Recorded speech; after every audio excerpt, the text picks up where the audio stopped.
They finally showed up to my baby shower empty-handed. No gift, just a $15,000 loan document for my brother's car. Surprise. You're helping your brother, Dad smiled. Be grateful we trust you, Mom added. I just replied, understood. Then pressed cancel on the scheduled payment.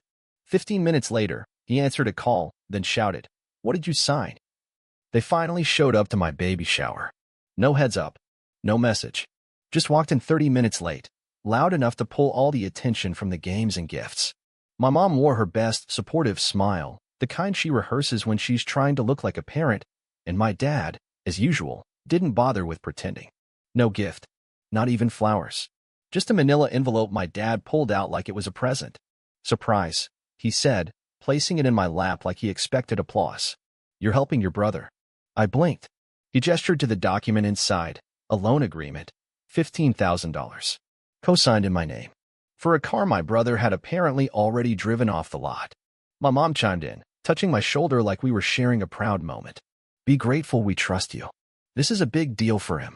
That's when it hit me. They weren't asking. It was done. Scheduled to process Monday morning. My signature had been forged, or worse, lifted from the times they'd needed help with paperwork before. The room was still buzzing with party chatter, a table of cupcakes untouched, pink decorations swaying under the AC. I just smiled, quietly unlocked my phone beneath the table, opened the banking app, navigated to the pending transaction. Canceled. That was it. 15 minutes later, my brother's phone rang. I watched from across the room as he answered, nodded, then shouted, What did you sign? He looked straight at me. I didn't flinch. Just kept sipping from the plastic flute of sparkling cider my cousin had handed me earlier. He stormed out.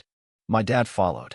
My mom stayed long enough to mutter something about how I was making a scene, even though I hadn't moved.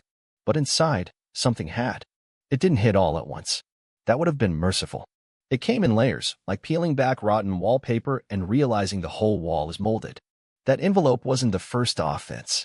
Just the most recent insult on a ledger so long it should have had chapters. Because as I sat there, watching the room pretend nothing had happened, something clicked. This wasn't a one-time overstep. This was routine. A system they'd built, and I'd been the foundation. Quietly. Repeatedly. Foolishly. I thought back to last year. My brother's birthday. I'd covered the dinner. $800 tab at a rooftop steakhouse. I didn't even get a slice of cake. Just a thank you text that auto-corrected my name wrong. Before that, the HVAC replacement at my parents' house, $7,100. We'll pay you back once the taxes hit, my dad had said. The refund came. The repayment never did. The time I spotted my sister $2,000 to get her through a rough patch? She posted new designer boots the same weekend. Tag still on them in the mirror selfie. But I kept giving. Kept swallowing the bile because maybe, just maybe, this time they'd see me. Not as a convenience. Not as a wallet with legs. But as someone who mattered. They never did. At my own baby shower, I was a footnote to a transaction. A host to a humiliation. And still they expected me to smile. And I almost did. I almost let it go again. But then I remembered a memory I hadn't touched in years, sophomore year of college.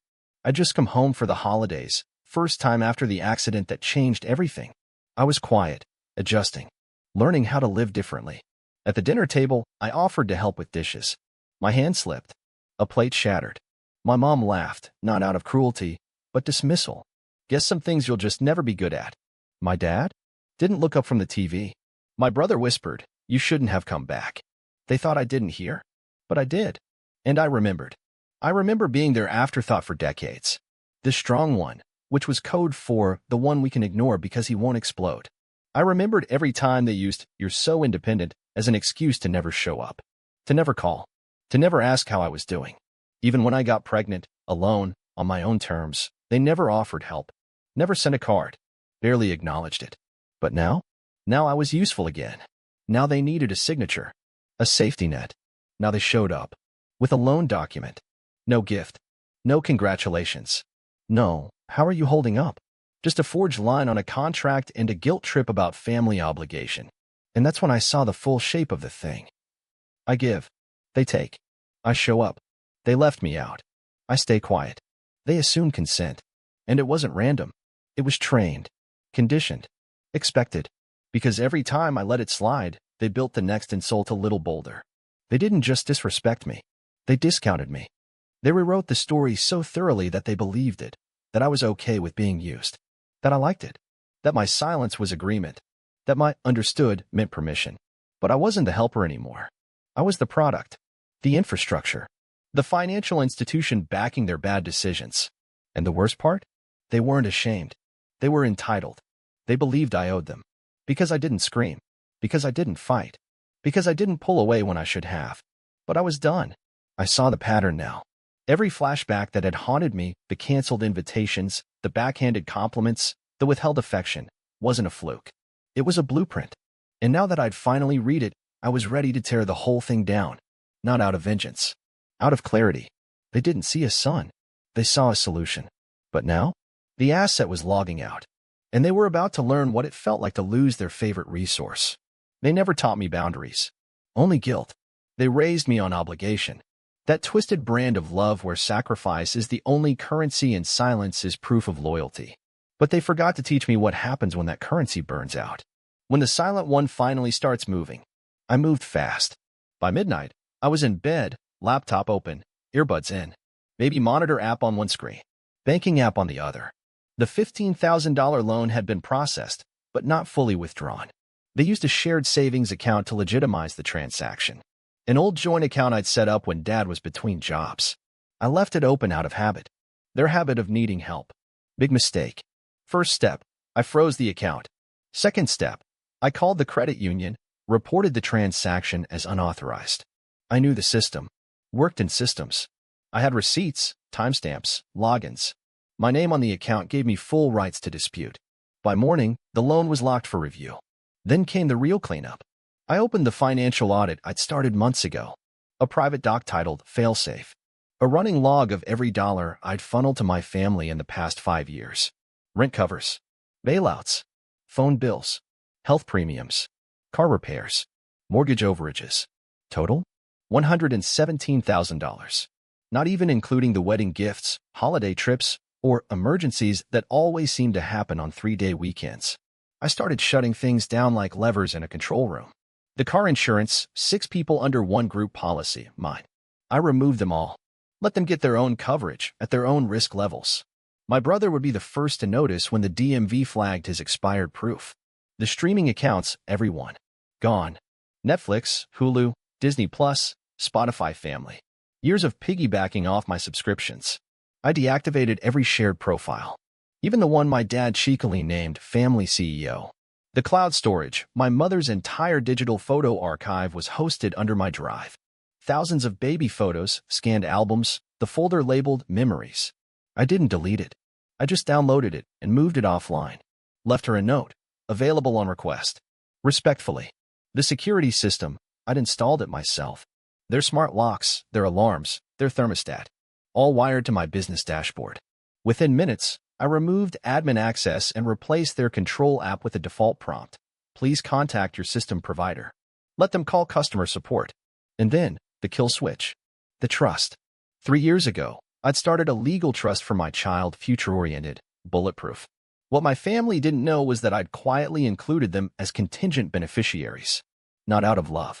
Out of obligation. Just in case, I told myself. That morning, I rewrote the trust. Removed every one of them. My mother, my father, my brother.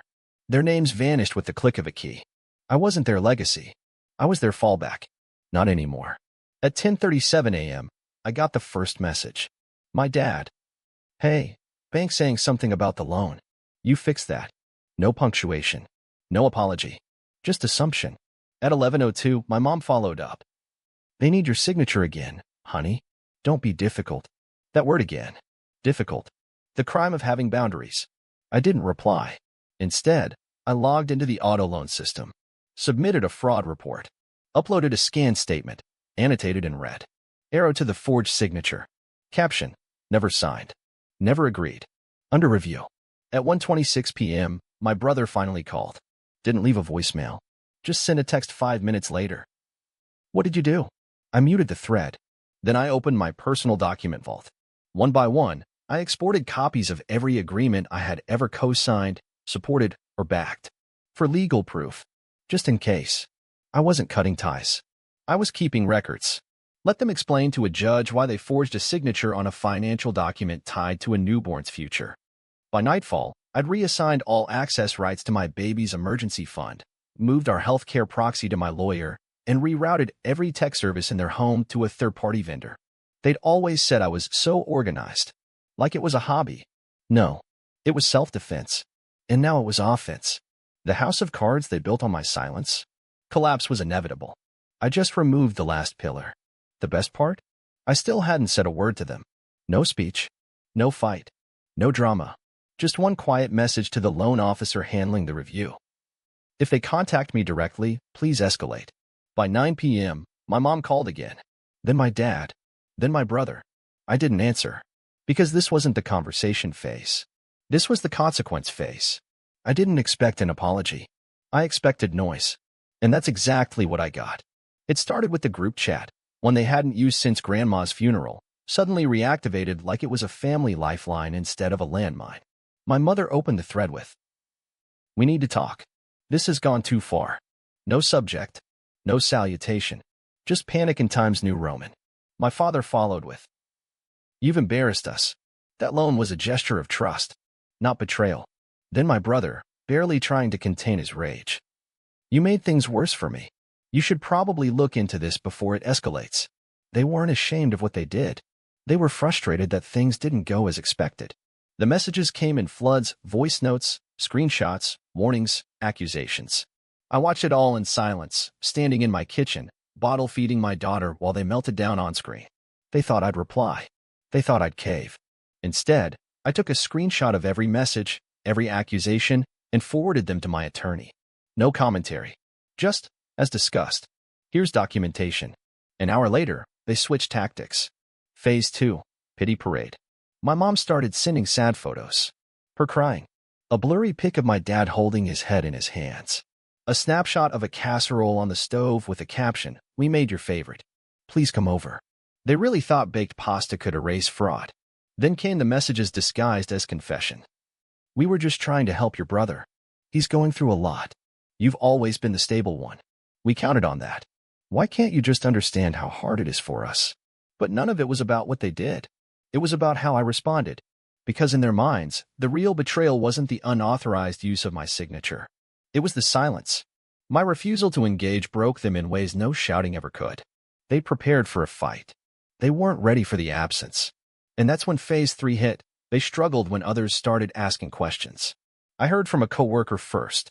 He forwarded me a message his wife had received from my cousin, who'd clearly been briefed by my mother. "Just so you're aware, there's been some troubling behavior in the family. Anna has been acting out. Legal stuff. We're concerned." My coworker included a note. "Dude, is everything okay?" I smiled. Sent him the full screenshot of the forged loan document, followed by a copy of the dispute case. He replied 30 seconds later, "Never mind. They're insane." But the campaign didn't stop there. They hit Facebook next. A vague post on my mom's page. Sometimes the ones you give the most to end up turning their backs the hardest. "We tried. God knows we tried." Then a barrage of sympathy comments from her knitting friends, her church friends, her bridge club. "You're a saint. Children today don't understand gratitude. You did your best." They had the audacity to write saint after fraud. That night, I sat down and drafted a message. Not to them. To everyone else. A single post, public, polite, and devastating. To those hearing rumors, I canceled a fraudulent auto loan made in my name without my consent. If you need clarity, here's the documentation. And I attached it. Loan copy. Dispute confirmation. My formal email to the lender. A black box over my account number, but every signature visible. I didn't write a caption. I didn't name names. The truth didn't need a villain. It already had proof. Within 24 hours, the narrative started to crumble. 3 cousins liked the post. 2 mutual friends removed comments they'd made on my mother's timeline. One aunt called to say she was deeply ashamed she believed their version. That's when the calls really started. Not messages. Calls. My mom first. I watched the phone ring. She left a voicemail this time. "You think you've won? You're tearing us apart. You're making it hard for everyone. Do you even care?" My dad, 10 minutes later. "You need to delete the post. It's family business. You don't air laundry like this. Family business." That phrase they used like a muzzle. like a shield against consequences. They didn't want resolution. They wanted reversal. They wanted me to pretend it didn't happen again. But the dam had broken, and I wasn't interested in plugging leaks anymore. Then came the final escalation. At 2:17 a.m., I got an email from an address I didn't recognize. No subject line. No greeting. Just a PDF attachment labeled loan options _reconsideration alternate terms.pdf. Inside, a revised agreement. My name removed. My brother's signature added. $15,000. A line at the bottom. This supersedes all previous drafts. And a note in plain text. This fixes everything. Now you can take down the post. I stared at it for a full minute. They thought they could clean the crime with an edit. No apology. No ownership. Just a quiet hope I'd go back to being their cleanup crew. Instead, I forwarded the email to the bank representative reviewing the transaction handling my case. Subject line. Attempted cover-up. See attached. I wasn't planning on going public. Not really. I thought forwarding the forged loan to the fraud department, posting the clean receipts, and stepping back would be enough. I thought the lie would choke itself when it ran out of air. But they brought oxygen. They kept stoking the fire, thinking I'd smother it to protect them. They didn't realize I'd stopped protecting anyone. It wasn't rage. It wasn't revenge. It was clarity. For years, I kept things quiet. This time, I chose honesty on curated Instagram posts and whispered family narratives on he's difficult and he never lets things go. And for years, I let it stand. Even helped them polish the windows. But not anymore. It started small. A quiet email to the HR rep at the dealership where my brother worked. Hi, I believe a financial document tied to a company loan was forged. The attached PDF includes signatures not authorized by the name listed. I'm submitting this to the lender as fraud but wanted to alert you as well. No commentary. Just facts. Then I sent another email. This time to a client of mine, an account my father once referred to me, whose small firm still ran software under my company's legacy license. Just so you're aware, my family may be attempting to leverage my reputation or name for credit or access. Please direct any requests independently and don't assume association. No bitterness. Just clean detachment. Within a week, I got the first call back. From the dealership. The manager didn't say much. Just asked if I could confirm the date I received the forged document and whether I had a formal dispute in place. I said yes. Sent the full timeline. 3 days later, my brother was placed on administrative leave. Not fired, yet. But the mask had cracked. They thought I wouldn't go this far. That was their mistake. Because I wasn't going anywhere. They came to me. With pressure, emotional manipulation, and false promises. So I responded. Not with rage. With receipts. I took every message, every voicemail, every passive-aggressive post, and archived it. Dated. Indexed. Sorted. Then, I launched a private blog. Not viral. Not dramatic. Just a clean, chronological recounting titled, What Really Happened, A Family Story in Documents. Each post was brief. Entry 1. The baby shower $15,000 auto loan surprise. Entry 2. Forged signature timeline of events. Entry 3. Group text meltdown, screenshots and analysis. Entry 4. The cover-up email. No rage. No commentary. Just facts and PDFs. I didn't even share the link. But someone found it. Because within a week, I started getting messages. Quiet ones. From extended family. From old teachers. From friends of friends. From a girl I hadn't spoken to since high school who messaged. Just read your blog. I had no idea. Respect. That word. Respect. Something my own parents never learned to give without conditions. Then came the tipping point. The blog link somehow landed in my mom's church group chat. I know this because she left me a voicemail I'll never delete.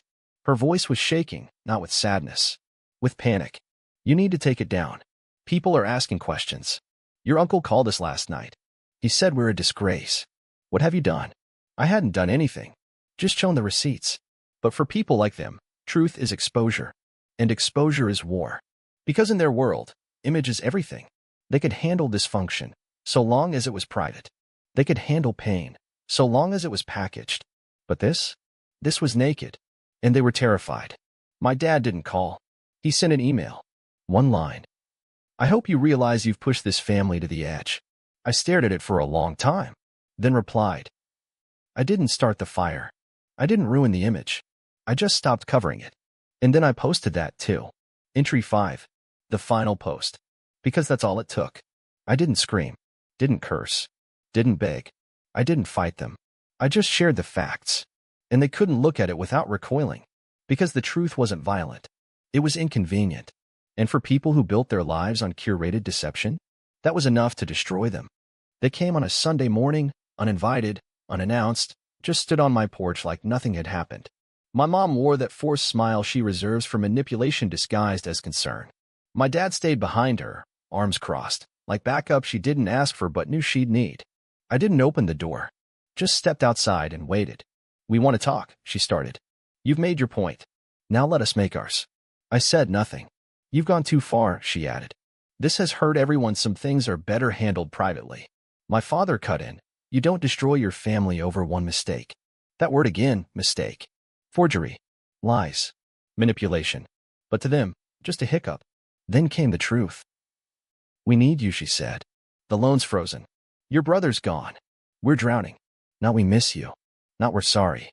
Just, we need you." I looked at both of them and finally spoke. "You didn't lose a system. You lost a son."